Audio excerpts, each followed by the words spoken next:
Powell spoke today and gave Bitcoin a little rally back up to 94K, but once again we got rejected. Will we be having more downside or is there more upside to come? Let's find out. Welcome back to FlexCandle, where we read the candles and flex the moves. Right now it's about 7:30 p.m. Eastern time and the price of Bitcoin is currently at 91,600. Let's take a look here, starting off with the weekly chart. We were having a bigger green candle yesterday, but right now we're fighting to stay above the 80 moving average. I would like this candle to close above the 80 moving average so that now we have a chance next week, or if possibly this week, to get towards this 50 moving average, which is currently at 102,249. Stochastics look like they have strength to go up, but we could always roll over. What I'm not liking is that on the other time frames, like the 6-day, this kind of looks like it wants to roll over again. If we roll over again, this could end up being some type of a bear flag and we could end up getting down a lot lower. The 5-day kind of looks like it wants to roll over. The 4-day, same thing. And if we take a look at the 3-day here, yesterday we were on the way up and again we kind of rolled over here. We're still above the 200 moving average. As long as we can stay above the 200 moving average on the 3-day, we still have a shot to get towards 100K. If we lose this 200 moving average with closing candles, a 1 or 2, then more than likely we're going to head further down, possibly to this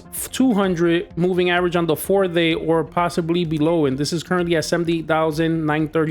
The 2-day chart, the stochastics are now starting to get a little toppy. I was waiting for this 21 moving average to interact with price range, and it's currently happening at the moment. So right now we could actually start rolling over. And the daily chart, we were toppy here. We made 2 humps. Yesterday I said it looks like we're about to make 1 more hump and we're already starting to curl down. We just have not been able to get above that 94K resistance. Today I believe we went up as high as 94,476. So basically 94,500. I want us to get at least towards the get close to this 50 moving average, which is currently at 97,800, but it's been tough. We already have 2 wicks here below. Currently right now we're getting a red candle. We could start rolling over. If we lose this 21 moving average at 89,777, I do expect more downside. On the other time frames, the 22-hour, we have bearish divergence here on the stochastics RSI. It looks like we want to roll over. The 12-hour chart also looks like we're starting to roll over. We haven't even been able to get to the top of the stochastics here above those dotted lines. On the 8-hour chart, stochastics are rolling over at the moment. We're fighting to stay above this 21 moving average that's currently at 91,032. Now on the 4-hour chart here, we see that the stochastics are also on the way down and we have not been able to stay above this 200 moving average. We did 1 candle, then immediately we closed a red one. I was telling you that looks like tweezer tops. If that happens, we'll have more downside. We got more downside, and right here in this candle with this large wick, this happened when Jerome Powell was speaking. It was crazy. It was going to 93K, then down to 91, back up to 92,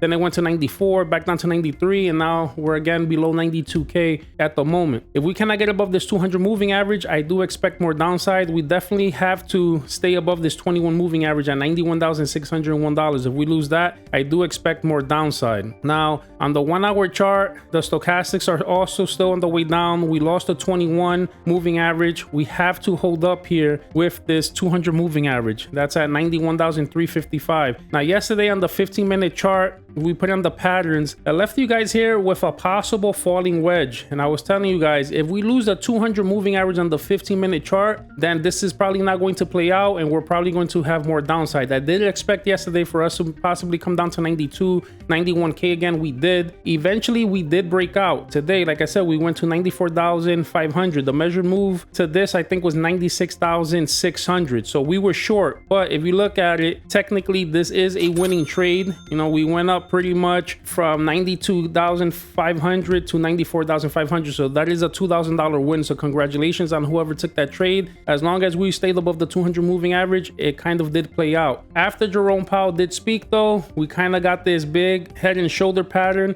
and now it looks like we are starting to drop down. It looks like we are going to start making possibly that measured move down. The stochastics are low. Maybe we could get saved. Let's just see what the measured move to this could be. So this head and shoulder pattern, if it breaks breaks down, it could take us back down to $89,508. So I'm going to leave you guys as a potential short if we continue to close candles underneath the 200 moving average for the 15-minute chart. The only thing that could save us is that the stochastics are low and maybe we could pop up. Now on the 4-hour chart, I do see now a potential of this being possibly some type of flag, but the stochastics are on the way down. So if we drop out of this pattern, like I said, if we lose the 21 moving average, then I do expect possibly the head and shoulders on the 15-minute to play out. If this flag does play out, this would take us to about 96, almost 97K. So we have two patterns. We have a long pattern and we have a short pattern. I'm going more in the favor of possibly this head and shoulder playing out on the 15-minute chart. But again, we have to continue closing candles under the 200 moving average. If we could get back above the 200 moving average, then I would expect this flag on the 4-hour chart to play out. Now we lose the 21 moving average on the 4-hour with candles below it as confirmation, then I'd expect this head and shoulder to play out on the 15 minutes. A little tricky, but we do have two plays here. All right, guys, so that's the breakdown. If this gave you clarity or a setup to watch, do me a favor, like, drop a comment, subscribe. And if you have a stock or crypto you want me to go over, drop it in the comment section. This is FlexCandle, where we read the candles and flex the moves. Catch you on the next chart.